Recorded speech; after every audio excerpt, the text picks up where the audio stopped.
The first question is to Shabir to, apologies if this doesn't make entire sense.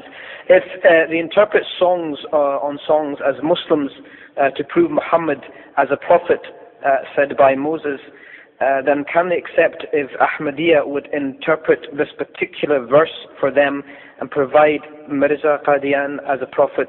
Would you accept this? Now, as for the question, no, I do not believe that it is a proper reading to say that that passage in the Quran can refer to Mirza Ghulam Ahmad of Qadian, because as much as I've studied the life and teachings of that individual, I've found that his teachings are in fact, in a way, self-contradictory. And I say this with various respect to anyone who is here and is a follower of his teachings.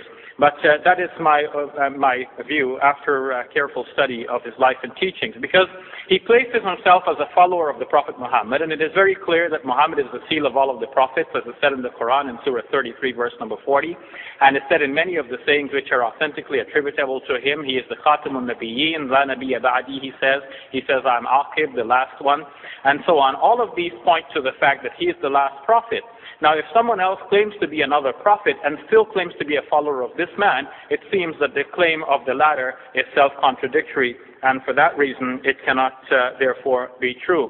Now, Dr. Sharosh about this verse has said that the name Ahmad was not applied to the Prophet Muhammad for another 100 years or so. And in fact, he's on good grounds here, because Dr. William Montgomery Watt has demonstrated the same in his book, Collected Papers on Early Islam. It's possible, however, that the term ism here, meaning name, could mean a description, and is used in the Quran like that, that you do not know anyone who has similar name like him, meaning a similar description like God. Or that John the Baptist, there was no one named that previously. It could be that no one with his description, as is possible in the Arabic language.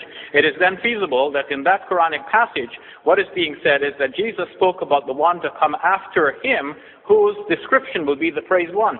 And in fact, when we look at that and we tie that in with the Song of Solomon, chapter 5, verse 16, which says he's altogether lovely or altogether desirable, which is a better translation given by Temper Longman III, we find then that this fits in, because Muhammad, peace be upon him, is praiseworthy. He is altogether desirable. When you look at him, you admire his teachings, the words which are coming from his mouth, which are altogether sweet. They are in fact a fulfillment of them.